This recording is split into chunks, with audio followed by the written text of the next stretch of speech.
Hi, my name is Angie, also known as The Light, and today I want to talk about dating someone with a narcissistic mother. And I can only tell you from my experience. I'm not going to tell you textbook medical terms.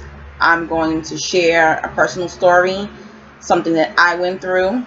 I've never been married, so I don't know what it is to have a narcissistic mother-in-law. But my last boyfriend's mom was definitely a narcissist, also known as a Jezebel spirit. If you are a spiritual person, that is the spirit term, is the Jezebel spirit. First off, I want to say that if you meet someone and they seem very secretive about their relationship with their mother, to me that's a red flag. I'd rather you tell me something, just something, whether it's good or bad. And when they're speaking about their mother, you need to watch their body language, watch their eye contact, to kind of try to get a feeling. Anyway, going into my ex-boyfriend, I'm gonna just call him David.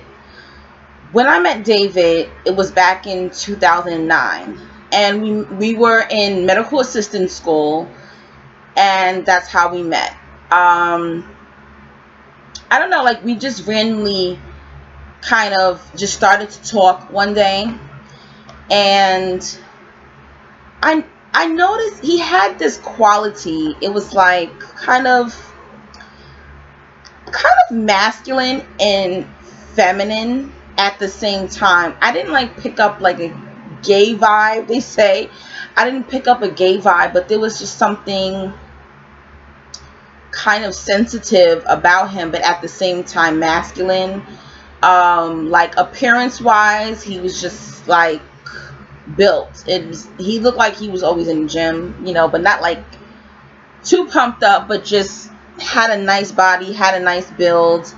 And that was very masculine, like as far as like his mannerisms, the way he walked and stuff like that was masculine. But when we spoke, there was something very soft about him that kind of was attractive, but then kind of made me go, one of those things. And I'm sure if you're a woman, you know what I'm talking about. There are some men who have like that equal level of masculinity and femininity. That's what my ex had. So me and David, we didn't like get into a relationship. We kind of was just kicking it. And I wasn't like spiritually strong at that time. I was living that life, they say, and it just turned into basically a sexual relationship. And what I found really interesting was he introduced me to his father, but he would never introduce me to his mother. And I went to his house a couple of times, and at the time he lived with his parents. I think we might have been like, we were still young. I think he was probably about 24, 25 at the time. And that's like normal. I'm from New York, so that's normal for like a 24, 25-year-old to live still in their parents' home. It's not like that rare. But he lived like in the basement apartment of his parents' house, so he always had his own entrance. So if I did go to his house, I never bumped into his parents. He didn't introduce me to his dad. So when I said, well, why won't you introduce me to your mother? Like, are you ashamed? Or you're not taking me seriously? Or like, what's that about? He was just like, no, you can't meet my mom. Like, my mom is different from my dad. You just simply cannot meet my mom. That was a huge red flag for me. At the time I was just like, oh, that's disrespectful. I wasn't thinking maybe his mother is crazy, pretty much. So that relationship with him, it didn't last very long, but we still kept in touch. And eventually he ended up moving to Iowa. And I think that was kind of strange because this is a black guy. I was like, what black guy is going to Iowa? But anyway, he ended up going to Iowa because he had previously been in the army. He still had some type of benefits, I guess. So he went to Iowa. He got a job. He went back into school, and he was just living his life like that. Fast forward to 2014. He hits me up and he through Facebook, and he's like, my dad is really sick. I think he might be dying. I need to come back to New York.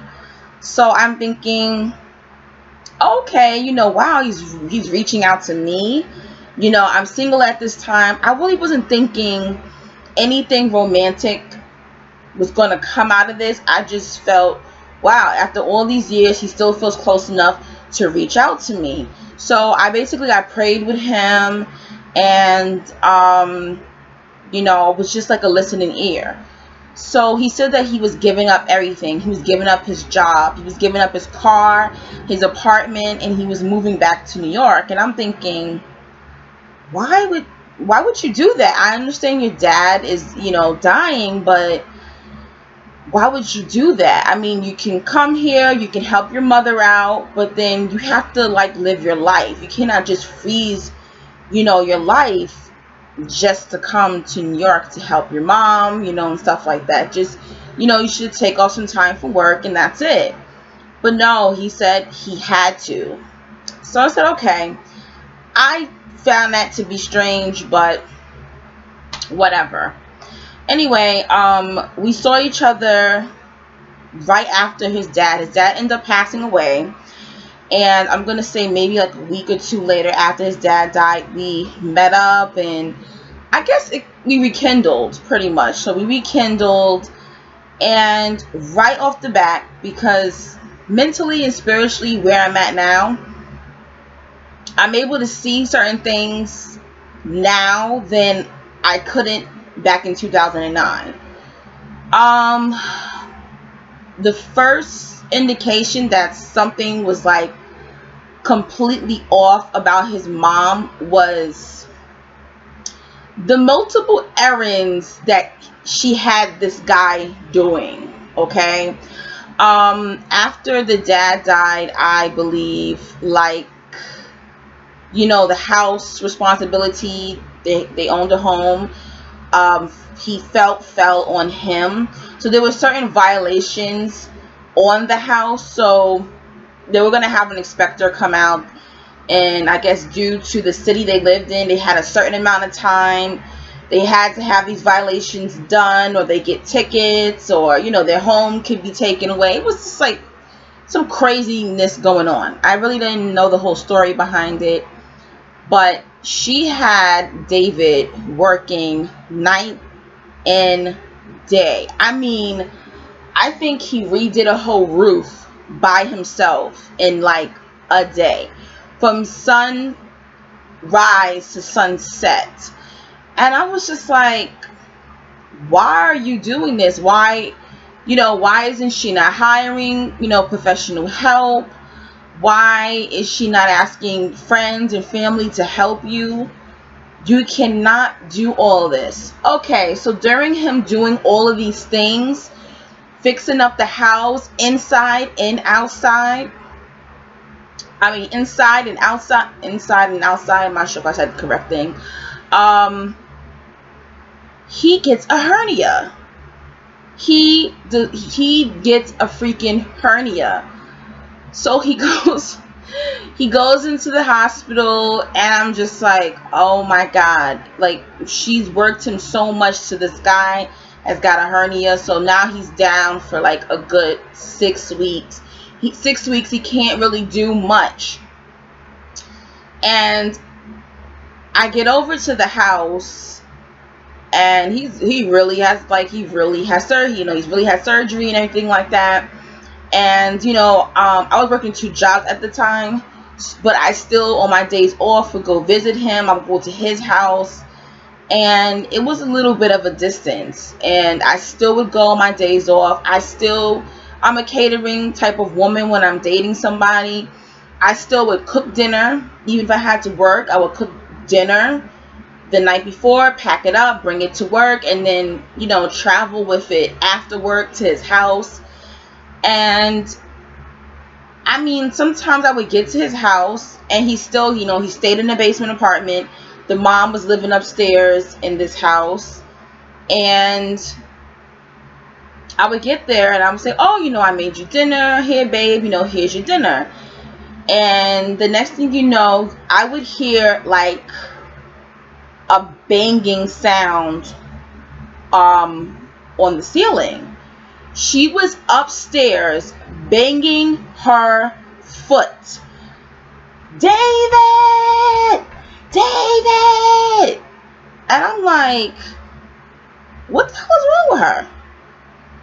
And he's like, oh, I don't, she just needs me right now. My dad just died and, I need to be there with her. And she's like, your food is ready. And I'm like, but I already brung you food. Go tell your mom that I fed you already. This man would eat my food, go up the stairs to his mother's apartment in the house, and eat her food too. Okay? And if she knew I was coming by, she would make it a point to feed him before I got there to feed him. When she met me, she basically looked like she was in shock.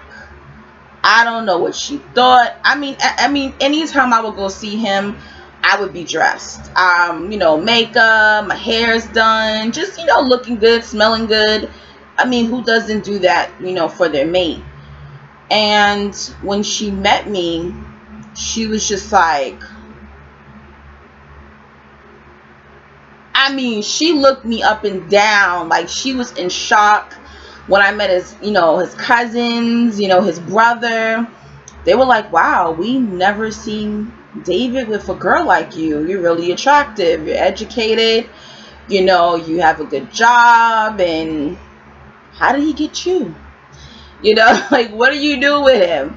And I was kind of confused because, David is a really attractive young man. To me, he's attractive. He's smart. He's kind of nerdy. He's into science, and he taught me things. You know what I'm saying? So I really didn't understand what he was saying until later on. I actually saw pictures of his exes, and I was in shock. I was like, and you know what? It's not really about looks, but just the way they look, like they carry themselves. Some of them look like untamed, not too clean. Basically, it was just so weird. It was so many red flags. Pretty much, I felt like I was literally up against this demon, his mother. Anything I did, she'll try to top it. She was literally controlling our relationship. She was controlling him. And she was very rude. She was so rude to me. Like indirect little slick comments, shady comments. I remember she invited me up into her apartment, and she was just like, oh, my name is Angie. And she said, hey, Francine. And he's going, Mom, what are you talking about? That's Angie. That's my girlfriend, Angie. What are you talking about? Her name is not Francine. How the hell do you get Francine and Angie? And she'll say, oh, you look like this girl I went to high school with. Her name was Francine. Maybe I should call you Francine. And this is what these freaking narcs do. They would literally disrespect your name. They want to belittle you. This woman was really going to call me Francine knowing darn well my name is Angie. That's how disrespectful, basically. Um, as I said, I live in New York, and one morning she wakes up for work, and it's snowing. And I'm going to say it's maybe 6 o'clock in the morning.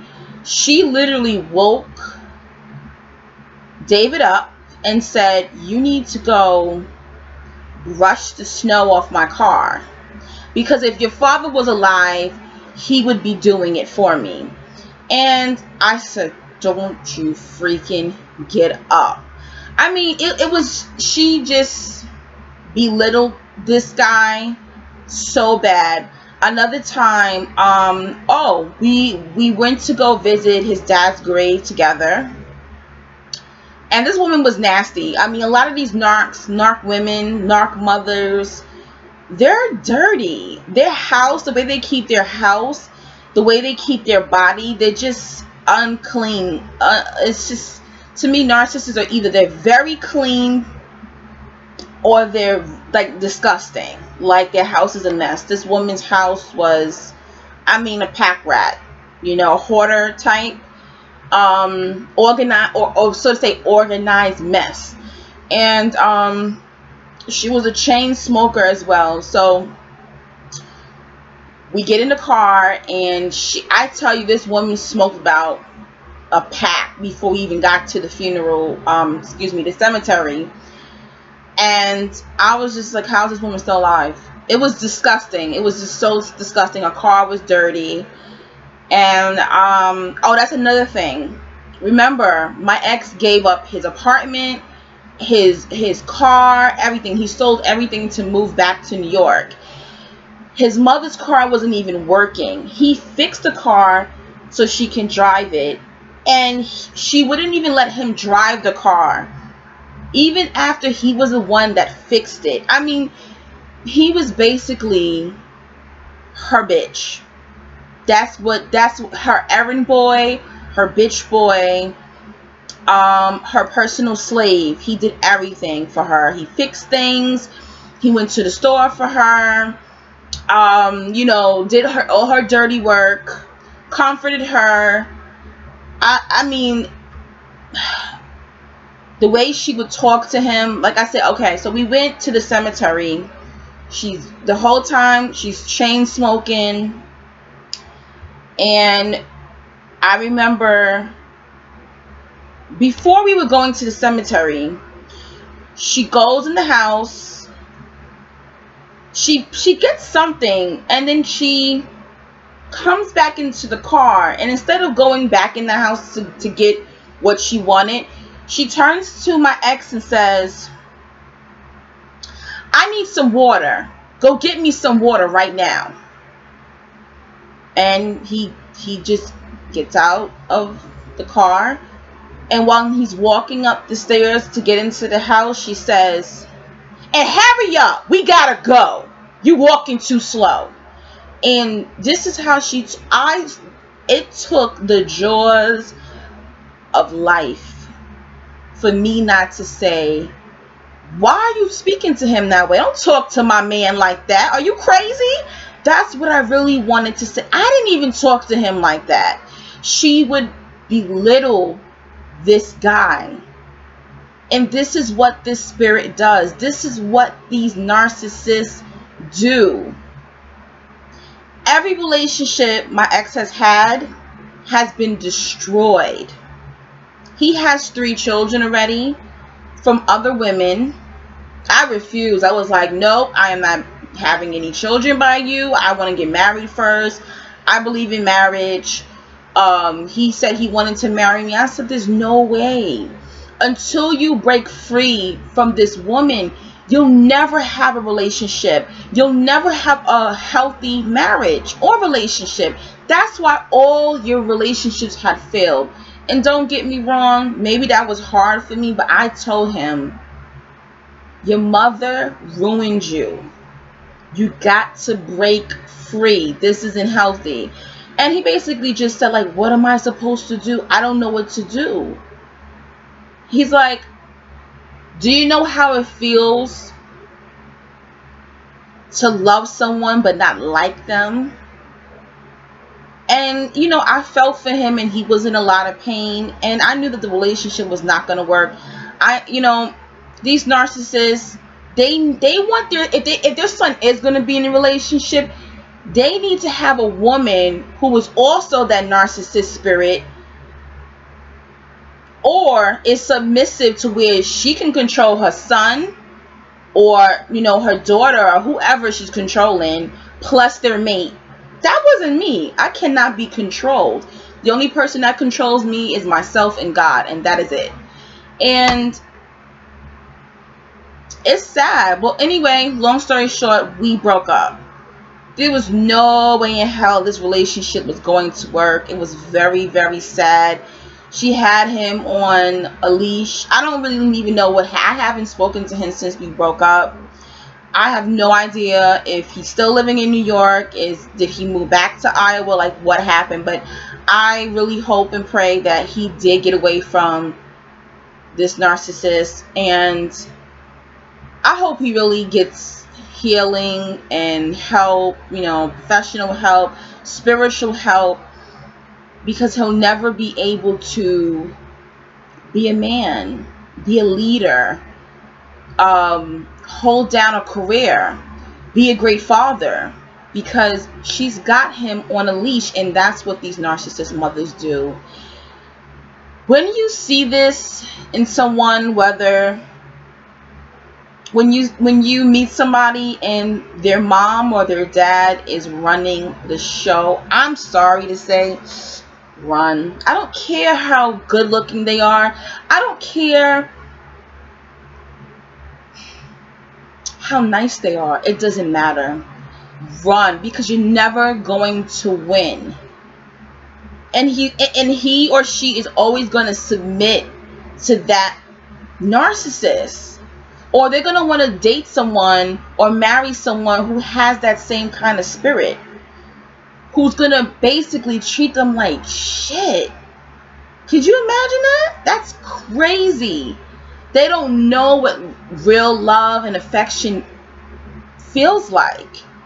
They only know how to submit to someone who's running the show and telling them what to do, and you'll end up despising this person. So it's best to just let them go, pray for them, wish them the best, and, you know, be careful in your judgment and your discernment in picking people. That's my story. I'm going to make some more videos, and peace and blessings.